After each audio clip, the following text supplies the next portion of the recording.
Hello, hello, hello. I am Zakiya Monique, Master Relationship Strategist, Transformational Speaker, Bestselling Author of Killer Connections, and I'm also the gracious facilitator of The Safe Space, which is a place where you can come and kickstart your healing process. Listen, you may think, I'm healed, I'm okay, I'm healthy, I'm good, I'm good, I'm good. And many of us would like to think that, and I hope that is true for you, but in the event that it's not, and you know that issues like rejection and soul ties and unforgiveness are really vexing your life to the point where they're showing up in your adulthood and they're wrecking your relationships and your friendships and things of that nature, then I can help you. If you know that you suffer with narcissism, I can help you. If you know that these things, some of the things from your childhood are coming back to bite you, then the safe space is the place for you to be. It is a safe place to heal. How many of us know that we need a safe place, a vulnerable place where we can actually heal, where there's nobody there that's going to judge us? Well, that's what we've created over at the Safe Space with Zakiya Monique. You can go to www.zmsafespace.com and kickstart your healing process. Nobody will know that you're there. So there's a certain level of anonymity that, nobody will know that you're there, but you can get what you need. You hear me? Get what you need. You can start immediately with soul ties, cutting soul ties, and then we're going to also go into generational curses and breaking those too. So make sure you join us at zm.safespace.com. But today, I'm here with another episode of Moments with Mo. I love Moments with Mo because it gives me the opportunity to talk about one subject that I feel a little strongly about, and I can share my take on it, and then we can talk about it in the comments. And so today, I want to talk about attention seeking, right? Attention seeking. And so the name of this is Look Here, right? Look Here. Well, in case you've noticed, we've had over the last couple of years or so, a lot of women, some in which I know are probably dealing with postpartum depression, or have dealt with some issues with having children, maybe don't feel as attractive as they used to, and they get out here and there are issues with them, quote unquote, disrespecting their men, right? So we watched it happen with Kiki Palmer. We watched it happen with Steph Curry's wife. We watched it with I think the twin Tia, and their relationships kind of fell apart.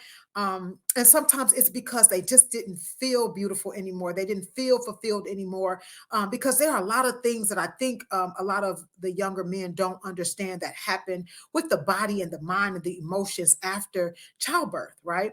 And so and it takes a lot of assurance and reassurance for some women, more than what others may have ever dealt with. And then we have issues with things in the foods and all of that relates to our moods as well.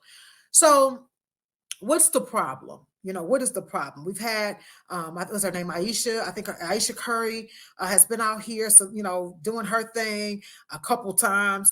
And people are like, she's disrespecting Steph. We've had Kiki up on the stage with Usher. We've had, Tia on Twitter with, scantily clad. And what is it? What is it? Well, let me tell you my take on one of the things that it should be. I'm not saying this is all inclusive, but here's the thing. A lot of times, the younger generation did not have or do not have the village. When my grandmother was coming up, and my older aunts were coming up, they had each other to lean on, in the event that they had these issues going on. Nowadays, a lot of people don't trust their friends, even their sisters or whatever, to lean on and to have that village or to have that support. In addition to that, this is the first generation in history where the women said, I don't just need your sex and your money. I need you to help balance my emotions. This is the first time in history where women said, I don't need your ink and your dollars.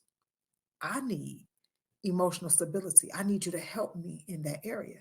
And what's happening is a lot of the men can't help. I'll say males. A lot of the males can't help because they have not done their own work.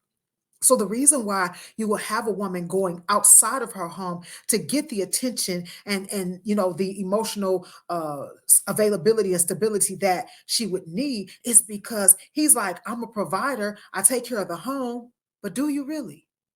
Because taking care of the home has got to now include her emotional stability, which means that you got to deal with yours first. right? You got to put your own oxygen mask on first. Well, the problem is many of us, if we go back to the first home, didn't have our emotional stability or our emotional capacities taken care of. Most of our parents felt like, especially if you had baby boomer parents felt like if I fed you and clothed you, I was a good parent. But that's not always true. You may have done the best you could with what you had, but that's not always true. That just because you feed and clothe someone, what about their emotional, stability? So you feed me, you clothe me, but then you talk to me any kind of way, you yell at me, you dog me out, you don't speak life over me, you don't ever ask me how I'm doing or any of that type of thing. I don't matter. Kids are to be seen and not heard. And so what does that make me do when I grow up? It makes me feel like I'm not supposed to be heard, right? Because that's what you taught me. You taught me that what I had to say didn't matter. Why do you think so many people are afraid when they get on the stage to speak? It's not just because they're in front of a lot of people. It's because they're afraid to be rejected because they've been taught that what they have to say doesn't matter. So we have to understand that as we're grooming our children, we need to take care of their emotions as well so that when they grow up, especially our males, we need to know, how are you doing? How are you feeling? What's going on with you? Giving them the space to be vulnerable with us so that we can then take care of their emotions so that when they grow up, they can take care of their wives' emotions. Because a lot of the guys now are missing it. And they're missing it simply because they weren't raised to take care of emotions. They were raised to pay, where they stay, and where they lay, and where they play. And if you take care of home financially and you're laying the pipe down, that's all you need to do. But that's not true. You're more than just our lawn care guys and our, gassers for our cars and the guy who takes out the trash. No, no, no, no, no. We need you. We need you to balance our emotions sometimes. We need you to be healthy enough to lead us. We need that from you. And the response of many of the guys let you see that they were not in a position where they could understand what the real problem was. It wasn't that they were necessarily running to the arms of another man. They were saying, I need attention. And wherever I can get that attention from to make me feel beautiful, I'll do that. And the first thing a guy will say is, I told her she looked good. I told her she was beautiful. But did you show her that she was beautiful? Do you look at her? Do you pay attention to her? Do you do the things that you used to do when y'all first got together? Especially after she has a baby, because she feel bloated and blobby and just all over the place. And, she don't feel like she's her regular attractive self. She may not have snapped back into that size, whatever she was beforehand. And some women, it touches them a little bit more emotionally than others. And so this is the first time in history where women are requiring more than sex and dollars. They're saying, you know what? I need more from you.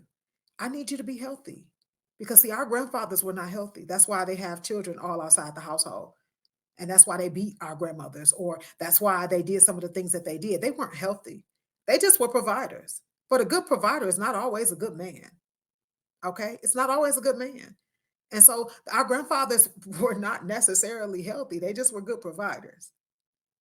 But now we're requiring men to be healthy. And that's why we see a lot of women single, because they're saying, before I deal with somebody that's going to talk down to me, that's going to put their hands on me, or that's going to stress me, I'll go get a rose and I'll be to myself.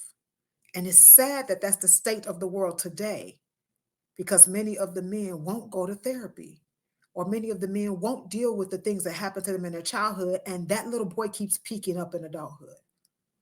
And so this is why a lot of our women nowadays come to social media, especially the married ones and the married prominent ones, come to social media to get the attention that they're not getting at home.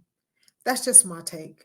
Let me know what yours is in the comments. I hope this shed a little bit of light on things. And I want you to have a great day. You already know how. On purpose. God bless you.